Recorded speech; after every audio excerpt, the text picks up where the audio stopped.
사회적 거리두기 2.5단계 연장 여부가 주말에 결정될 예정입니다.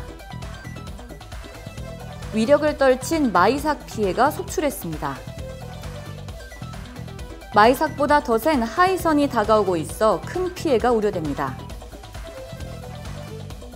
의료계가 내부 단일안을 도출해 빠른 시일 내 정부와의 대화 시도를 기대합니다. 미국이 또 ICBM을 발사했습니다. 자세한 소식 잠시 후 뉴스에서 전해드리겠습니다. 시청자 여러분 안녕하십니까? 신동아 방송 서울 뉴스 김진주입니다. 코로나19 신규 환자가 17일 만에 100명대로 줄었습니다. 거리두기 효과가 나타나곤 있으나 감소 규모가 크지 않아 안심하긴 이른 상황입니다. 정부는 수도권을 중심으로 코로나19 확진자가 급증하자 지난달 31일부터 6일까지 8일간 수도권의 방역 수위를 사실상 3단계에 준하는 2.5단계로 격상했습니다.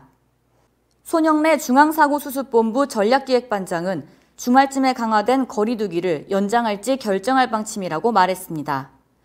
정부는 아울러 다가오는 추석 연휴가 코로나19 재확산의 분기점이 되지 않도록 방역 대책을 마련하고 있다고 밝혔습니다. 제9호 태풍 마이삭이 동해로 빠져나갔지만 제주도를 지나 내륙을 통과하면서 강풍과 폭우로 인한 피해가 속출했습니다.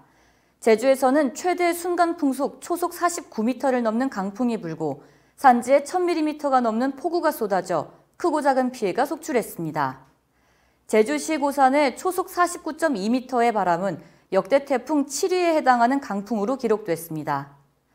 항공기 결항도 이어져 2일 하루 전국 공항에서 출발하는 국내선 항공기 중 총 437편이 결항됐고 공항별로 보면 제주공항에서 출발하는 항공편 180편이 취소됐습니다.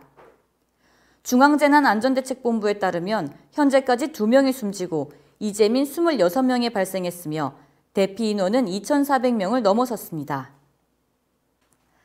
태풍 바비에 이어 제9호 태풍 마이삭이 물러가자마자 이번에는 초강력 태풍인 하이선이 한반도를 향해 다가오고 있습니다.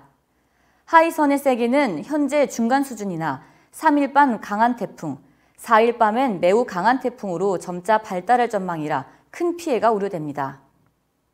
지난달 초 일부 지역을 강타한 집중호우와 태풍 피해 복구가 채 이루어지지 않은 상황에서 하이선이 한반도를 강타한다면 그 피해는 눈덩이처럼 불어날 것으로 예측됩니다.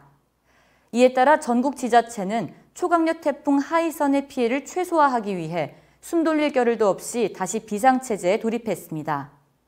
기상청에 따르면 태풍 하이선은 오는 7일께 우리나라 남해안에 상륙할 가능성이 높다고 보고 있습니다. 범의료계 4대학 저지투쟁 특별위원회는 3일 오후 대한의사협회, 젊은의사 비상대책위원회 등이 모여 회의를 열고 만장일치로 의료계 단일안을 의결했다고 밝혔습니다.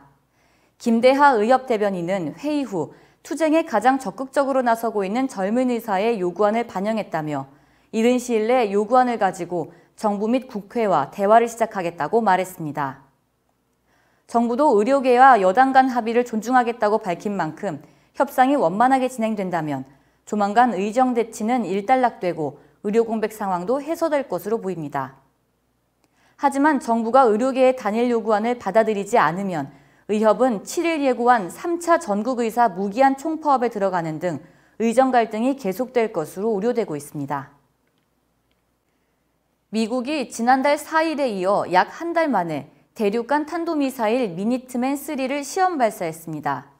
사령부는 이번 시험 발사는 미국의 핵 억지력이 안전하고 믿을 수 있으며 효과적이라는 것을 입증한다고 밝혔습니다.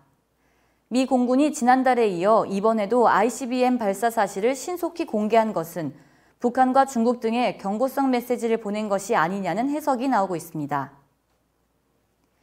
양무진 북한대학원 대학교 교수는 미국 3대 기관이 공동으로 북한 탄도미사일 부품 조달 활동에 대한 주의보를 발령한 것은 이례적이라면서도 대선 2개월을 앞두고 한편으론 대북 상황 관리를 하고 다른 한편으로는 미국 중심의 대북 제재 공조를 지속 유지하겠다는 숨은 의도가 있다고 본다고 말했습니다. 이상으로 뉴스를 마치겠습니다. 시청해주신 여러분 고맙습니다.